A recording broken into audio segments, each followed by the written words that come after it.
اخر باخر مكان عشان احط جركن هنا، عشان اركب جركن هنا وجركن. بالله يوم اشوفها تشتغل بالشمس، تشتغل معي بالمعزه، تشتغل معي بعيالي، تشتغل معي بناتي، ما تقول لا، ما تقول شيء. اهم حاجه انها تدبر فلوس. هذه ስንቶቻችሁ ይህንን ነገር ታውቃላችሁ? ስንቶቻችሁ የማህፀን ውርጃ በዚህ የተነሳ እንደሚመጣ ታውቃላችሁ? እባካችሁ ይህንን ቪዲዮ በመጀመሪያ ደረጃ ላይክ አድርጋችሁ ሲቀጥል ሼር ማድረጋችሁን አትርሱ። ለሁሉም እንዲደርስ ማለት ነው። መዳም ቤት ላለ ጠቅላላ ይድረስልኝ። ሰላም ሰላም፣ እንዴት ናችሁ? ወደ ተከበራችሁ ቤተሰቦች ደህና ናችሁ? እኔ ያለው እግዚአብሔር ይመስገን። እናንተም በያላችሁበት ዓለም ቅርንጫፍ እንደየሳታችሁ አቆጣጠር የነጋባችሁም የመሸባችሁም የረፈደባችሁም ሰላማችሁ በክርስቶስ ብዝት ተረፍልኝ እላለሁ በመጀመሪያ ደረጃ። ምክንያቱም ከምንም ነገር በላይ ሰላም ካልሆንን ውስጣችን በአንድ ነገር ከተረበሸ ሌላውን ጤነኛውን ነገር ራሱ እናበላሻለንና በመጀመሪያ ደረጃ ሰላም ይቀድማል። እግዚአብሔር ለሁላችንም ሰላምን ይስጠን። ሲቀጥል እንግዲህ ዛሬ ይዤላችሁ የመጣሁት ነገር እጅግ በጣም ነው ያዘንኩት። ይሄንን መግቢያው ላይ ቪዲዮን አይታችሁታል ብዬ አስባለሁ ሁላችሁም እና ከዚህ በፊት በተደጋጋሚ 2 ቪዲዮዎችን ሰርችላችኋለሁ ማለት ነው። አንደኛ ነገር እህታችን እቺ መግቢያው ላይ ያለችው እህታችን እንግዲህ ጡቷ እንኳን በቅጧ አላበቃለም። ገና ልጅ ናት። በ14 13 ዓመት ራሱ የሚሆናት አይመስለኝም ለመነጋገር። በጣም ነው የምታሳዝነው። ሴትዮዋ እንግዲህ ረዘም ያለ ቪዲዮን የሰራችሁ ለቲክቶክ ልትለቀው ማለት ነው ቪዲዮን። ሴትዮዋ ያው እንግዲህ ብዙ ጊዜ ሉካኖች ሲሆኑ የሀገር ዜጋ ሲሆኑ የራሳቸው መዝራ አላቸው፣ ፍየል የሚታገድ ቦታ አላቸው፣ በጎች፣ እንደዚህ ደግሞ ጤምር የሚባል ዛፍ እሱን እየወጣችሁ መቀንጠብ ብዙ ነገር ነው ያለው። የምታውቁት ነገር ነው ሉካኖች ጋር ማለት ነው። እንዳለ አትክልት ምናምን ራሱ ከራሳቸው ግቢ ነው እንጂ አይገዙም አብዛኞቹ። እና እህታችን እንግዲህ የአረቧ ልጅ ትልቅ ልጅ አለ። እሱ የማያነሳውን ዳውላ ለፍየሎች የሚመጣውን ነገር ልጅቷ እያነሳች እሷ ናት የምታገለባብጠው። እሷን ወደዚያ ወደዚህ የምትለው በቃ ምንድነው ሴትዮዋ እያለች አለችው፣ ምንም ነገር ስሪ ብላት ትሰራለች። ዋናው ነገር ብር ብቻ ማግኘት ነው የምፈልገው። ልጆቼ ራሱ ምንም ነገር ይዘዟት ምን እምቢ የምትለው አንዳች ነገር የላትም። ስልክ የላት ምን የላት፣ ለቤተሰቦቿ ስልክ አትደውል። ልጁ እንደምታዩት ልጅቷ ይቺ ናት እያለች ልጅቷን እንግዲህ እያሳየች እየቀረጸች ነው ያለችው ማለት ነው። እና በጣም ነው ያዘንኩት ይቺ ልጅ ያሳያት ማለት ነው። እግዚአብሔርን ነው የምላችሁ በጣም ምክንያቱም ስንቶቻችሁ ታውቃላችሁ እንደዚህ አይነት ዳውላ ማንሳት፣ ትልልቅ ሸክም እቃ ማንሳት የማህፀን ውርጃ እንደሚያስከትል ማለት ነው። ከዚህ በፊት አንድ እህታችን በየቲክቶክ እባካችሁ እርዱኝ ወገኖቼ፣ እባካችሁ ድረሱልኝ፣ ዶክተርም ካለ አማክሩልኝ፣ ገና ከመጣው በቅርብ ጊዜ ነው፣ የደላላ እንኳን አልከፈልኩም፣ ይቅርታ የማህፀን ውርጃ እንደዚህ ገጥሞኝ በመጀመሪያ ደረጃ አላወቅኩም ነበር። ነገር ግን በጣም ስትታመም ሐኪም ቤት ስትሄድ የማህፀን ውርጃ ሆኖ ነው የተገኘው ማለት ነው። ለምን ከአቅም በላይ ሸክም ስትሸከሙ፣ የሚጎተት ነገር ስትጎትቱ፣ እንደዚሁም ደግሞ ከመጠን የከፋ ክሳት ወይንም ሰውነታችሁ ሲቀንስ የማህፀን ውርጃ እንደሚያስከትል እንግዲህ ከዚህ ቤት ብርሃን ሚዲያ ራሱ በራሱ የደረሰውን ነገር ተናግራለች። ልጇን ከወለደች በኋላ እንግዲህ ለመግሳት ብዙ ጥረት አደረኩኝ፣ ቀነስኩኝ፣ ግን ማህፀኔን እያመመኝ መጣ። ነገሩን ሁሉ ንቄ አላካበድኩትም ነበር እና ሲያመኝ እስከ መተኛ ድረስ ያደርሰኝ ሐኪም ቤት ሄድኩኝ። ማህፀን ውርጃ እንደገጠመኝ ነገሩኝ። እሷ እንግዲህ ለመግሳት ጥረት ስታደርግ ነው በመግሳት ውስጥ ነው እሷ ማህፀን ውርጃ ያገጠማት ማለት ነው። ብርሃንን መቼም ሁላችሁም ታውቋታላችሁ ብዬ አስባለሁኝ። ከዚህ ቤት ከአብርሽ የቀራው ጋራ አብረው ይሰሩ ነበር በሄሩት በነበረችበት ሰዓት። አሁን አገር ገብታ ነው። መቼም ሁላችንም እናውቃታለን ብርሃንን ሚዲያ ላይ ያላችሁ ሰዎች ተከላለ ብዬ አስባለሁኝ። እና በርካቶች እንደዚህ አይነት ችግር ይገጥማቸዋል ባለማወቅ ማለት ነው። እኔም በእርግጥ በቅርብ ነው ያወቅኩት እንደዚህ አይነት ነገር እንደዚህ እንደሚያስከትል አላውቅም። እኔም የገጠር ልጅ ነኝ። ገጠር ላይ እንግዲህ ውሃ ከጅረት ቀርተን በእንስራ በዶጮ የሚባል ነገር ከእንስራ መለስ የምትል ትንሽ አደግ ስትሉ ደግሞ ከ14 ምናምን ስደርሱ እንስራ ትሸከማላችሁ። ያው የገጠር በእርግጥ ሕክምና ምናምንም የለም አናውቅም። ብትታመሙም እዚያው በባህላዊ ነው ሁሉ ነገር ማለት ነው። እና ስንቶቻችሁ ግን ታውቃላችሁ በእውነት እዚህ ሀገር ቤት እንኳን እንዴትም ተብሎ መመለያ ይኖረዋል። ታማችሁም ትተኛላችሁ፣ ችግር የለውም። በሰው ሀገር ግን አንድ ቀን ከተኛችሁ እኔ አላውቅም። እኔ አንድ ቀን አሞኝ ተኝቼ የደረሰብኝን ነገር እኔ ነኝ የማውቀው ማለት ነው። ራስ ምታት እንኳን ሲያማችሁ በሰው ቤት በቃ ለደቂቃ ስራው እንዲስተጓጎል አይፈልጉም። ብራቸውን ነው የሚያስቡት እንጂ ይቺ ልጅ እኛ ጋር ይሄን ያላመሰታለች፣ ያቺ ልጅ እኛ ጋር እንደዚህ ናች የሚባል ነገር እኔ አላየሁባቸውም ማለት ነው። ምንድነው ያቸው ገንዘብ ናት። ለደቂቃ ቁጭ እንድትሉም ሆነ እረፍት እንድታደርጉ ፍላጎት የላቸውም አብዛኞቹ ማለት ነው። እና ይሄ በሆነበት ግን አብዛኞቻችን እኛ አበሾች ደግሞ በጣም ነው የምንሰራው። በእኛም አይፈረድም። ለምን አገራችን ላይ ችግራችን ለመቅረፍ በመዳሞች ለመወደድ መዳሞችን ልብ ለመማረክ ማለት ነው። እኔ ራሱ የእሷን ልብ ለመማረክ ብዙ ጥረት አድርጌ ነበር። ግን ሳስበው አሁን ላይ ይቆጨኛል። የእሷን ልብ ለመማረክ ያላደረግኩት ጥረት አልነበረም እና ያንን ጊዜ ያንን ዘመን ግን ወደኋላ መለስ ብዬ ሳስበው በቃ እስካሁን ድረስ በህይወት መኖር የራሱ በእግዚአብሔር ቸርነት ነው። በጣም ብዙ ስህተቶችን ነበር የሰራሁት ስለ እውነት ማለት ነው። ምክንያቱም መካሪ እውቅና ያለው ሰው አልነበረም። ስለ አረብ ሀገር እንደዚህ እኔ አሁን በቤት ውስጥ የሄደ ሰው ስለሌለ ምንም የማውቀው ነገር የለም። የሚመክረኝም ሰው የለም። ስልክም የለኝም። ሶሻል ሚዲያ ምናምንም አልጠቀምም። በቃ ብቻ የኔ ጣፋንታ እሷ ብቻ ነበረች። ገብቷችኋል? ምርጫም አልነበረኝም። በዚህ ምክንያት ብዙ ተጎድቻለሁኝ። በፈጣሪ ቸርነት ግን አለ ነፍሴ፣ እንደምታዩ ማለት ነው። ነፍሴ አለ። ግን እኔ አሁን የምላችሁ ምንድን ነው፣ ከዚህ በኋላ ማንም ሰው መጎዳት የለበትም። ይህንን ቪዲዮ አዳዲስ ለመጡ ሰዎች ሽር አድርጉልኝ። በእውነት አሰሙልኝ። ቤታቸው ስትሄዱ ስልክ የሌላቸውን ከሆኑ አሰሙልኝ ነው የምላችሁ። የምመክራችሁ ምክር ምንድን ነው፣ ጉልበታቸውን አታሳዩ። ጉልበታቸውን ቆጠብ አድርጉት። የእውነት አንደኛ ባለሙያ ነኝ ብለሽ ምግብሽን ብታሳይ ለመንደሩ ለአገሩ ሁሉ ስር እየተባልሽ ጋዝ ላይ ተጥደሽ ሌላውን ስራ ለምን አልሰራሽ? ምን እየሰራሽ ነው?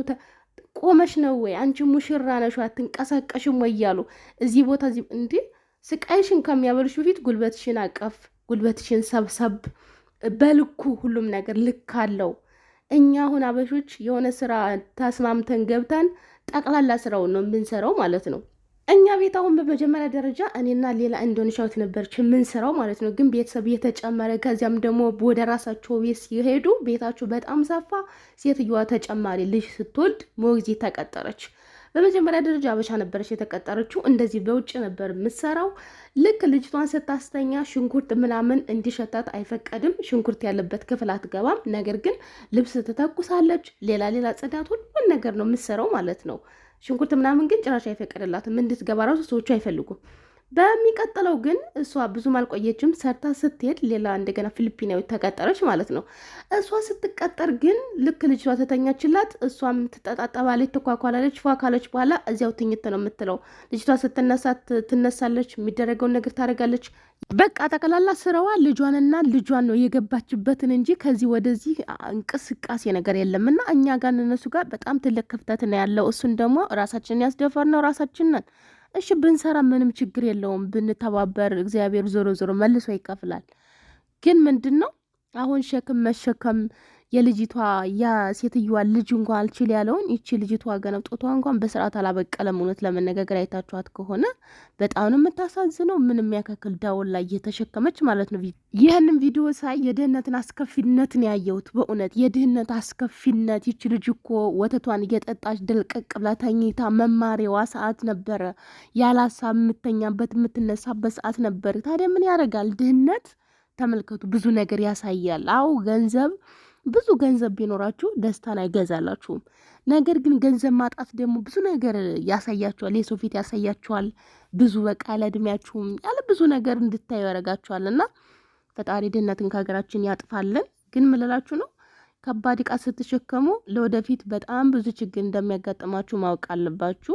ከማህፀኑ ውርጃ በተጨማሪም እንደዚሁ እንግዲህ ልጅ ለመውለድ በኋላ በጣም እንደሚያስቸግር ነው። ለምለም እንግዲህ የሆነ ሰዓት ላይ ገብታ ስትናገር ሰምታችኋታል ብዬ አስባለሁ። ለምን ያነሳውላችሁ ለምንድን ነው? ሁላችሁም ስለምታውቋ ነው እንጂ ብዙዎችን እናውቃለን እንደዚህ ታሪካቸውን ማለት ነው። ምንድን ነው እንግዲህ እሷ ያለችው ብዙ ዕቃ ተሸክሜ ከመሬት ወደ ፎቅ እመላለስ ነበረ። 10 ጊዜ ከመውጣ ከመወርድ እያልኩኝ ሁሉን ነገር አንድ ላይ እያነባበርኩ ሸከም ነበር፣ ጉልበትም ስለነበረኝ። ዛሬ ታዲያ ልጅ ለመውለድ በጣም ተቸግሬያለሁ ስትል እንግዲህ ላይ በጣም ልቧ ተሰብሮ ነበር ስትናገር የነበረችው። ለምን በርካቶች አግብተሽ ልጅ በምትሉኝ ልቤ የማይነካ መሰላችሁ ወይ? ልቤ የማይሰበር መሰላችሁ? የማልፈልግ መሰላችሁ ወይ? ነገር ግን በዚያን ጊዜ እንደዚያ ስለተጎዳው አሁን ላይ ችግር ፈጥሮብኛል ስትል ስትናገር የሰማሁት ማለት ነው። እሷን ለምንድን ነው እንደ ምሳሌ አድርጌ ያቀረብኩላችሁ ቤተሰቦች? ያው እሷን ስለምታውቋት ብዬ ነው ያልኳችሁ እንጂ በጣም ብዙ ሰዎች እንደዚህ እንዳሉ እናውቃለን። እዚህ ሀገር ይመጣሉ፣ በስራ በጣም ስለሚጎዱ የማህፀን መሳሳት የሚባል ብዙ ችግር ስለሚገጥማቸው ልጅ እንግዲህ ማህፀናቸው ለመሸከም እንደሚቸገርና መውለድ እንደሚቸግራቸው ብዙ ጊዜ እንሰማለን በተደጋጋሚ። ልጅ እግዚአብሔር ስጦታ ነው፣ ግን ምክንያት ተብሎ የሚጠቀሰው ይሄ ነው። ስለዚህ አስቀድማችሁ ጥንቃቄ አድርጉ። በተለይ ደግሞ አዳዲስ ሲመጣ በጣም ከባድ ነው። ቀደም ብዬ እንደነገርኳችሁ እንግዲህ ያው መደጋገም አይሆንብኝ፣ ጥንቃቄ አድርጉ። ከዚህ በፊትም አንዲት እህታችን ቪዲዮ ሰርቼላችኋለሁ፣ ብዙም አልቆየም። የእሷ እንግዲህ ለተከታታይ 4 ዓመታት ሰርታ አውሮፕላን ላይ ራሱ መውጣት እንደማትችል ነው። ሰውነቷ በጣም ተጎድታለች፣ መናገርም አትችልም። በጣም በቃ እነሱ ሌላ ሰራተኛ አምጥተዋል፣ ግን እሷን ወይ ሐኪም ቤት አልወሰዷትም ወይ ወደ ሀገሯ አላሳፈሯትም። እሷን ቪዲዮ ላይ እየተናገረች ያለችው ምንድነው ሰዎች እየጠበቁ ያሉት እስከ መሞት ድረስ እየጠበቁ ነው ወይ ያለች ነው ስትናገር የነበረው። መናገር እንኳን አቅቷታል ያቺ ልጅ እነሱ ቤት ግን 4 ዓመት ሰርታለች። እነሱ ግን እንደዚህ በሽተኛ ስትሆን ወደ ሀገሯ እንዳያሳፍሯት እንደተባለ እንግዲህ አውሮፕላን ላይ መውጣት አትችልም። እንግዲህ ምክንያት ምን አይነት ችግር ቢኖርባት አላቅም፣ ግን አውሮፕላን ላይ መውጣት አትችልም። ምግብም አትበላም። ምግብ መብላት እንዳለባትና ጤናዋ መሻሻል እንዳለበት ነው የሰማሁት፣ አውሮፕላን ላይ ለመውጣት ማለት ነው። እንግዲህ ቤተሰቦች የምላችሁ ነው ባጭሩ፣ ታሞ ተመማቀቅ አስቀድሞ መጠንቀቅ ይሻላልና ያላስፈላጊ እቃ መሸከም መጎተት፣ እንደዚሁም ደግሞ ስራን ቶሎ ለመጨረስ ብሎ ምግብ ሳይበሉ ስራ ጠዋትን እስካፌ ጠጥቶ ራሴን ለማነቃቃት ምናምን የሚባሉ ነገሮችን ጉዳት እንዳለው ሁላችሁ ማወቅ አለባችሁ። ብዙዎች ተናግረዋል፣ መደጋገም አያስፈልግም። ለራሳችሁ ለጤንነታችሁ ቅድሚያ ስጡ። ቅድሚያ ለጤንነታችንና ለአይምሯችን ለሰላማችን መጨነቅ አለብን። ሁሉም ነገር ቀጣይ የሚመጣ ነገር ነውና፣ ግን ይህንን ቪዲዮ ለሁሉም ሼር ማድረጋችሁን አትርሱ፣ አደራችሁን። ዛሬ በጣም ቁጭት ተሰምቶኝ ነው ይህንን ቪዲዮ የሰራው። ለምን ይች ልጅ ያውን በሌላው ሀገር ቢሆን ቁጭ ብላ የምትማርበት ዘና ብላ አሚሯ ረፍት አድርጎ ለምንም ነገር ሳትጨነቅ ልብልቦሽ የምትጫወትበት ገበጣ የምትጫወትበት ሰዓት ነበረ። ግን አልሆነም ያ ነገር ሳይሆን ሲቀር ግን ቤት ውስጥ ያለው ስራ በዝቶባት ያ እንኳን ሳይበቃ እንደገና ደግሞ በጎች ጥበቃ፣ በጎች እረኝነት፣ ሌላ ደግሞ ያላቀሟ ሸክም፣ እንደዚሁ ስቃይ ከወዲያ ተወዲህ እንደዚህ የሚደረጉ ብዙ ልጆች አሉ። በዚህም አይበቃም፣ ገና ሀገሯ ሲገባ ደግሞ በሽተኛ ትሆናለች። በዚሁ ቀጥሎ ማለት ነው። ብዙ ሰዎች አሉ ከአረብ ሀገር ተመልሰው ጤና የሌላቸው። ከአረብ ሀገር ተመልስ ከመጣች እኮ ጤና የላትም እየተባሉ የምንሰማቸው በጣም ብዙ ሰዎች አሉና ፈጣሪ ከዚህ ይሰውረን። ሁላችንንም ጥንቃቄ አድርጉ ነው የምላችሁ። በዚህ አይነት ሁኔታ እንግዲህ የምታውቋቸው ሰዎች ካላችሁ ይህን ቪዲዮ አስደምጡልኝ። ከምንም በላይ ደግሞ ቢሰሩም ያላቅማቸው እቃ ማንሳት የለባቸውም። ያላቅማቸው እቃ መጎተት የለባቸውም።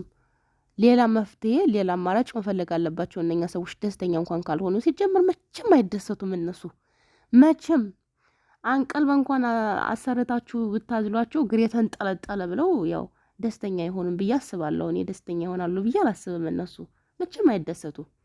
ስለዚህ እነሱን ለማርካት እነሱን ለማስደሰት ደፋ ቀና፣ ኩላሊት በሽተኛ የተለያዩ በሽታዎችን አፍርቶ መሄድ ነው ትርፉና ጥንቃቄ አድርጉላችኋለሁ። ያው ደግሜ የምላችሁ ይህንን ቪዲዮ ግን ሁላችሁም ሼር፣ ላይክ እንዳይረሳ በጭራሽ። በሌላ ጊዜ በሌላ ጠቃሚ መረጃ እስከምንገናኝ ድረስ ሰላማችሁ ይብዛልኝ። አምላክ ሀገራችንን ሰላም ያድርግልን። እኛም ወተን ከመቅረት ይሰውረን፣ ለንስሐ ሞት ያብቃን። እውነት ብዙዎቻችን እየኖርን ያለን ኑሮ በጣም የሚያሳዝንና ኪሳራ ኑሮ ነውና ፈጣሪ የምናፈራበትን ዘመን ያምጣልን። በድጋሚ እስከምንገናኝ ድረስ የዛሬ ቪዲዮ ይመስላል። ቤተሰቦቼ ሰላም ሆኑልኝ። ቻው።